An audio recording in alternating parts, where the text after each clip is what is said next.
Friday. We've made it. Is this what it's like to film before 7 a.m.? I feel like that's what this is like. Hey you guys, and welcome back to my channel. If this is the first time seeing my face, please make sure it is not the last by clicking that little red subscription button and the bell down below to be updated for each and every future video. A few things I can promise you, again, if you are new here, I don't always film in my car, I don't always film before 7 a.m., and I don't always sound this incredibly exhausted. Truth be told, at the end of this day, I will have completed teaching 30 individual classes in 30 individual classrooms. This is the end of the very first week of the 2021 school year. This is, again, teaching in the quote-unquote new normal during these unprecedented times.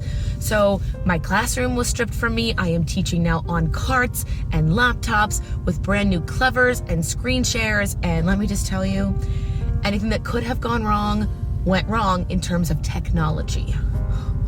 How is this just week one? If you're hearing my voice and wondering if I'm sick, I am physically not ill. It is just that my voice is gone. Again, traveling to different classrooms, carrying different things, always being on the go. I think my body is just so incredibly worn down, which is normal for the first week, but I've never had it be so exhausted. My Fitbit tells me that I finish between 5 and 6 miles walking a day before the school week even ends. My neighbor is out walking their dog. It is not even 7 a.m. and they're about to see me all dressed up for school, filming in my car. But either way, everything I've used to survive the school year is listed down below in the description box. None of them are sponsored. They are just honestly loved and used by me each and every day. More specifically right now, the water bottle, the lunchbox, and the coffee mug.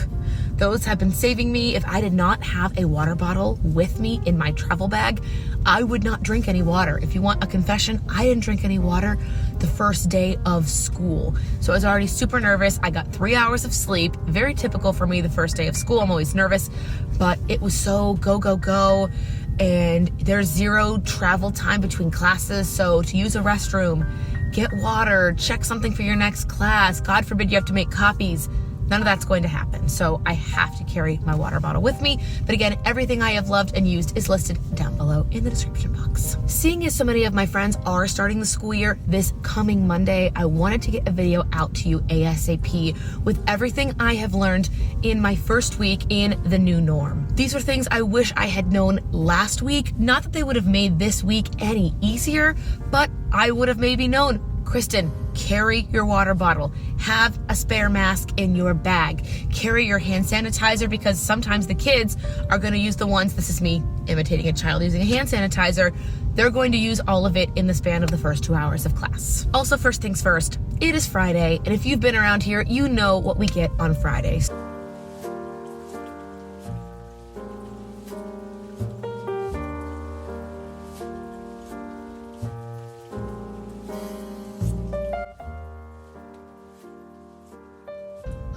We're here at school. Another day, but it's Friday. I forgot my sunglasses. Recess duty is gonna be great. This is a grande pumpkin cream cold brew with light ice, but to be honest, there's no ice in here. But it's still pretty good. I like it. Tips for teaching in 2020. Well, at this point in time, like I said, it's the end of week one. We do have some students who are not here for the next 2 weeks. So that either means they have been exposed or they have tested positive. They are quarantining. Simple, easy. Where I am right now, we still have over 1,000 to 1,200 cases a day. Disclaimer on these tips. This is coming from somebody who is a specials teacher. I do music, and like I mentioned before, I am traveling to each individual classroom. So if you are a regular classroom teacher that sees maybe a 3rd grade class, these tips might still be helpful, but just know it's coming from somebody who doesn't have her own classroom. I am traveling. I also have morning bus duty, after school bus duty, and recess duty. So I have 3 duties in the day. I teach 6 classes each and every day, 5 days a week, 30 classes a week, and 3 duties a day. So 30 classes, 15 duties every single week. These are the tips I recommend. If you are somebody who's starting next week, I wish you the best of luck. Let me know what questions or experiences you have down below. I'm so curious to know who else is not remote teaching, who is going into the trenches and teaching this school year. Tips for 2020 teachers. Tip number 1 is to know your needs. Do you need a quiet morning routine? Do you need a certain number of hours of sleep every night? Do you need to have your lunch packed before you go to bed, your clothes laid out before you go to bed? Know your needs.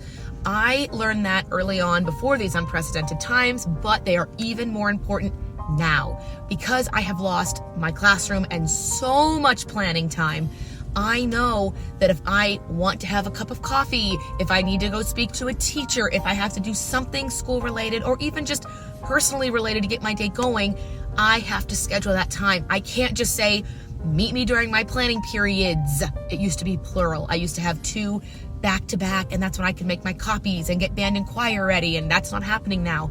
But it is still so important to know your needs.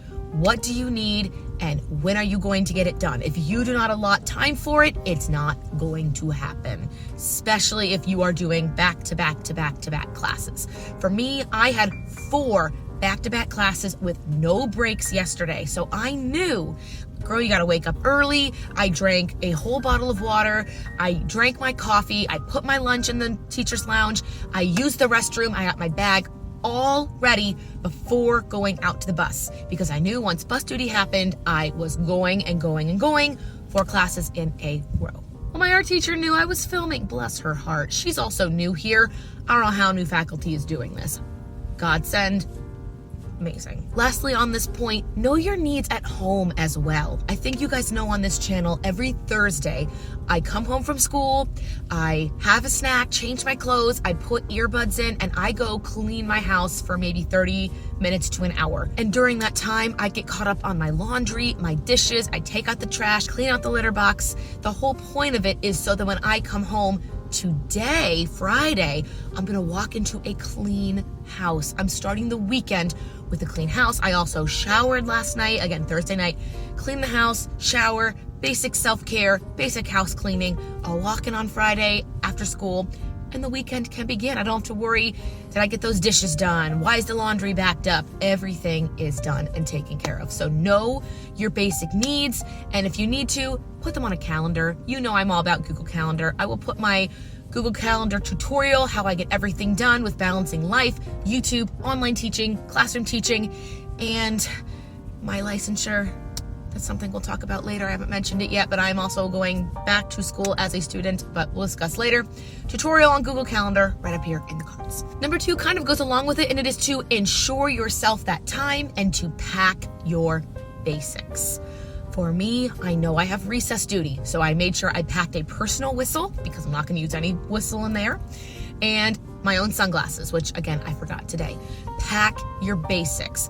I knew in my school bag I needed certain things. I always have my schedule, my planner, my water bottle, like I mentioned. I also have a Bose speaker that I carry with me because I'm in 30 different rooms with 30 different Wi-Fi problems, and a lot of times its sound just doesn't want to work, so I brought an extra speaker to keep the kids on track. If I also need the basics of having time at the copier, speaking to a teacher, I allot for that time as well. So give yourself that time and pack your basics. I feel like I'm giving life survival skills. Yes, this is now a life survival skills for classroom teachers video. Number 3 kind of gets into the classroom a little bit, and I wrote, have rewards or busy work to help in case of tech issues. I mentioned I've had a little bit of issue with technology. That's an understatement. So what I've learned is I print out either coloring pages or word search or music theory review for middle schoolers. So if I'm having issue with Clever or AirPlay or something going on in the classroom, I have the kids doing something. Now my middle schoolers are in Google Classroom, so I can just have them go into their specific Google Classroom and I will have busy work for them. The little kids, I know in their individual desks, they may not get up from their desk, they may not get community given out like crayons, color pencils, everything they use is in their desk. So if I walk by and give them a coloring page for Mozart or treble clef, they can color it. So I have an emergency folder. I have not yet finished my sub-plans because I've been trying to survive this week. That's something else on my basic list, but teachers have backup. Even if it is just, write a little bit about yourself and we can share it with the class. You can each share one thing on your paper. That's something I did with 4th grade. Sorry, shortness of breath. I also explain to the students that I have the responsibility of coming in and setting up as a guest in their classroom. I actually asked many of my students, what do you expect from me as your visiting specialist teacher? And the kids were kind of taken aback that an adult was asking them what they were expecting. You guys can see I have people coming to school now, so I should probably hurry up. Number 4 is to have a solid start and end to your classes. I mentioned that I have backup with tech issue, but if I don't have a tech issue, I know that we're gonna start with maybe some listening, or we're gonna review the instrument families. And I always end with a 2 to 3 minute video, whether it be a React channel video or the vegetable orchestra or something that is reviewing what we've been doing, or if it's a reward. They love playing Disney Guess That Song. They love the Try Not to Sing challenge. Just different things I know they like, but in that 2 to 3 minutes, I can pack up the stuff I need to travel to my next class. If I didn't already mention, we do not have allotted travel time. So if class ends at 9:10 in 2nd grade, I have to be in the next class in literally 0 minutes. So what I do is I talk to that homeroom teacher. I have them come 1 minute early. They come in while the kids are still watching things. I sweep out and go to the next class. I try to make easy transitions. Transitions are the name of the game. They will make your life so much less stressful. Highly recommend making sure you have a solid beginning or a solid end. With my little ones also, if they're coloring or they're doing something, I just tell them to put it in their take-home folders. Other kids, if I'm grading that worksheet, they just hold it up and I take it along with me. I practice with the little kids, like singing a little goodbye song, and they wave from their desks. It's really cute and it makes it easy to transition. Number 5 is one I have to do right now, and I wrote, give yourself as much downtime as possible. Take a breath. Take 5 breaths, really. Go to some place that's quiet. For me, I'm trying to learn which extra classrooms aren't being used during certain periods so that I can go have a quiet space, because a lot of times more teachers will be in the lounge and I need quiet to work and plan. So take a break, take a breath. I've even come out to this car during a planning period just to be calm, just to get things under control, just to, catch up, realize what you're doing. I love Post-its in my lesson planner. I love knowing what's going on and just saying, here are the things that I'm going to do today. So take a breath. You're doing great. Honestly, just showing up for the kids this week has meant more to me than rewriting this entire curriculum and getting them a syllabus. It is community first for me. Number 6 is to have self-care activities at home. Like I mentioned, Thursday's my power hour cleaning, followed by a face mask. I'll do a pedicure. I'll take a shower and shave my legs and wash my hair. I will always have a meditative playlist going. I'll light a candle. We went and got hot chocolate last night, just something. Oh, and because we're in quarantine, we got hot chocolate and drove around expensive neighborhoods and played a game where Christopher and I decided to try to guess how much the houses were going for without going over. It's like the price is right, but you can't afford it, the game in our car. And it was so much fun, and we didn't have to get out of the car. We kept our social distance from other people. It was awesome. But have self-care. If I'm not doing that, I'm playing PS4, or even editing videos is now more of a meditative thing. I'm also planning out those minimalism videos. I'm planning to do a couple more VIP kid videos because I am still employed with them. I know you guys don't hear me talk about them that much, but VIP kid, outschool, videos, just self-care, anything that you need that kind of helps you with your work-life balance. Number 7, pack your lunch and your school bag. Before I go up to bed, I take a few minutes, I pack my lunchbox, I put everything I need in my school bag. That way when I wake up, it is autopilot. I get ready for the day, I put on a podcast. I know it takes me 12 to 13 minutes to get ready. My shoes are by the stairs. I usually grab my homemade coffee, my lunch bag, and my school bag, and I just go get in the car. It is easy, and I'm on autopilot. I used to have a really early morning routine where I would actually do certain things in my office. I don't do that as much right now. I plan to do it later, but also I can do those things because my lunch and my bag are already packed. I don't have to do it in the morning. And number 8, in my opinion, the most important tip, show your students that you care. You came back to the classroom. You're here. Show them that this is the community they have missed while being at home. I'm not gonna lie to you, I was super nervous walking in and having that bus duty. But the second that I saw those kids get off the bus, even with the face mask on, They looked so incredibly excited to be back in school, back in class, back with their teachers, even from a 6-foot distance, back with their friends. So show them the support, show them the community, and show them what they've obviously missed during their 6 months at home in quarantine. You guys, those are my tips for you. Let me know if I missed anything you find important down below in the comments. I've got to go. I'm going to go unload the buses in about 20 minutes. Guys, if you are going to school this week, take care of yourselves, get sleep, save your voice. Please don't sound like myself, kind of like you're sick or have laryngitis a little bit right now. I am not sick. I'm actually going into the building. They take our temperature and our vitals every single morning. Other than that, have a great week. Let me know what you want to see down below in the comments. I've got a plethora of different things coming. Once again, subscribe, like, comment, all the fun stuff. Have a great week. I will see you in the next video. Bye.